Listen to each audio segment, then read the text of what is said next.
Oh, hello. Is anyone home? Hello. Welcome to my channel. You know when you see someone, right? Whether it's in your class, in your club, in your mosque, anywhere, and you're like, that's the one. That's the one. You're like, no, that's the one. Me and him. Yeah.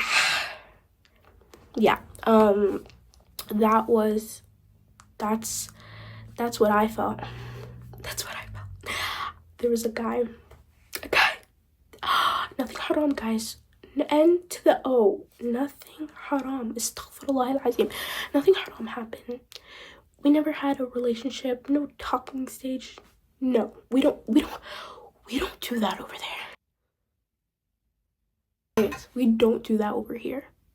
But okay, I thought he was the whole shebang, the bang. Like, I was like, that is Naseeb. Like Naseeb culture, everyone's like, oh, that's your Naseeb. That's your Naseeb. I was like, that's my Naseeb, because I literally thought that was the one. And yeah, like, he was a mutual friend. He was kind. I was like, wow, akhlaq, haya.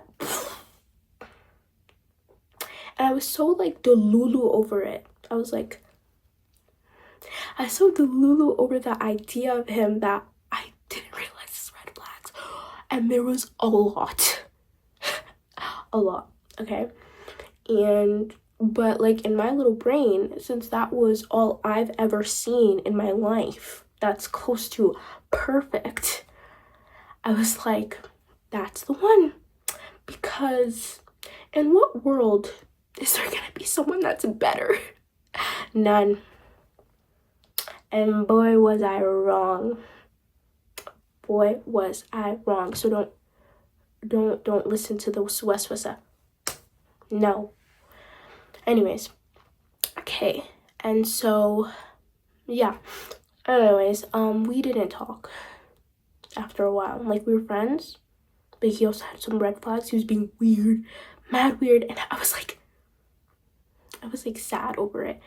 And he was changing, and he was weird, and I was like, no, like, I really need to leave this haram. I need to leave this. Not that I was in a relationship, but I was like, because I was catching feelings. So I'm like, I need to leave this. It's stressing me out. It's making me upset. His mixed signals are not it.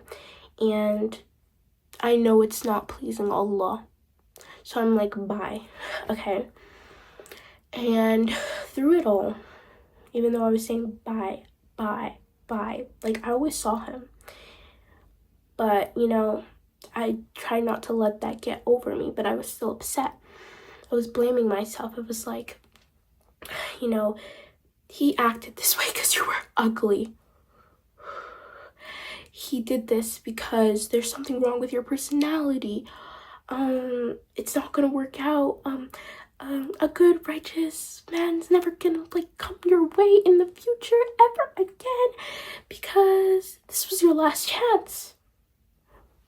Was, stop. And that's literally what I felt. That's what I thought. Like what? Okay, whatever. Okay, just hear me out. And so, okay, days pass. Okay, and this diva hits me up again and says, hello. Diva, you little demon. You mixed signal diva. And I'm like, no way. I ignored that diva. Okay, a few days later, well now, yeah, I'm with my friend, and we're chatting it up, and she's like, that diva? I'm like, yeah, that diva. Like, what is that diva doing?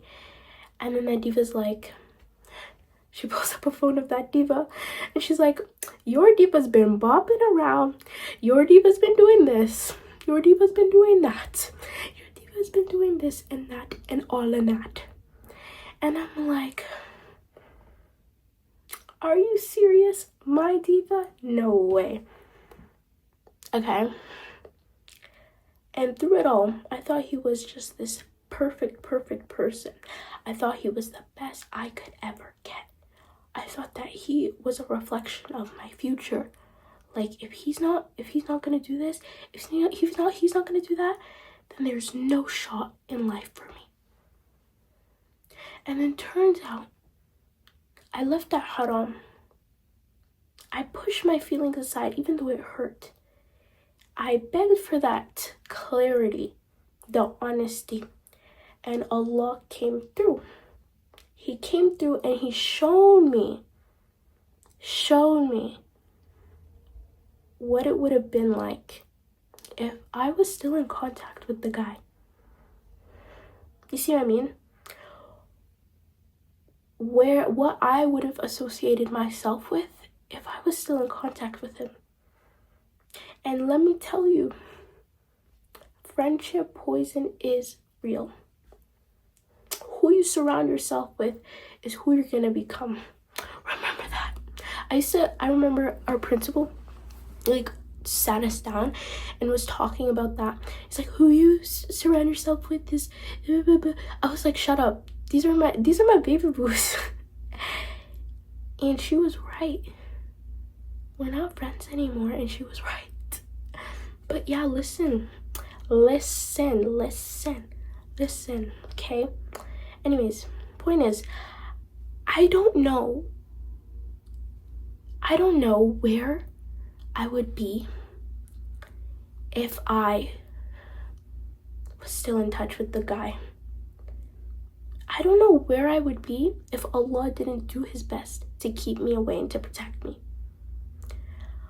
I don't know how distant from Islam I would be if I stayed, if I listened to my nafs, if Allah didn't protect me the way he protected me. Yet his mercy, his guidance, he showed me. I felt like I lost it all. I felt like I was the one at loss. I felt like, Allah's doing this for no reason. But he ended up showing me. He ended up showing me today. Guess who got that clarity? Me. Anyways, basically, I was sitting with those thoughts. It kind of hurt me. I was like a little upset because I'm like, okay, that's my babe. But like, all seriousness, I was thinking about it. And I remember a profound story. And it was during the journey between Musa alayhi salam, yeah, that's how you say it, and Al-Khadir. And it was when, like, just giving you brief context, where he was sent to go on a travel, I guess, with a guy that had more wisdom than he did. And so basically, before they set off on their trip, they were talking, and he told Musa alayhi salam that he needed to trust him. And not question what he does. And so I believe they went through different scenarios which were questionable when you read Surah Al-Kahf. And one of them was, I believe, it was the wall. No, the wall was last, I think. It was the boat, or like the ship. It was the boy, and it was the wall. And the one part of that story that really stuck out to me, was the boy. And so basically, that part of the story, I'll kind of remind you guys, because, like, I remember listening to it as a child, but I never really thought about it, okay? So that part of the story with the boy was where essentially Al-Khadir went and killed the boy. And Musa alayhi salam was like upset. He was pained. He was like, how could you do this to a poor boy? How could you hurt him? Why would you kill him?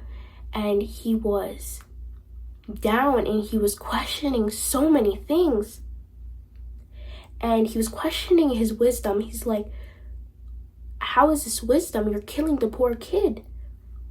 Turns out the reason why Al-Khadir killed the boy was because the boy, when he grew up, he would become I believe it was a tyrant or something that would infect and destroy his pious parents.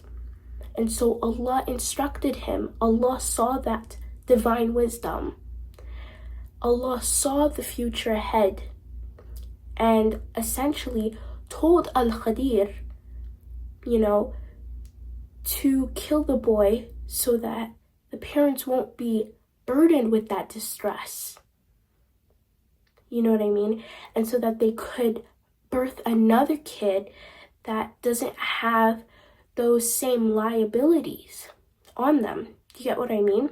And I connected it to my story where I was like, wow, this is very beautiful because, just how Musa alayhi salam essentially panicked and was scared in that moment because he did not see the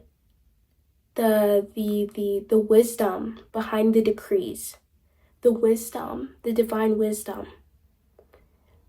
was the same way I panicked. And it's the same way I panic a lot of the times. And, and maybe it made me reflect that maybe Allah will put you through tests. He will do things unexplainable that you will think, what is the purpose for it?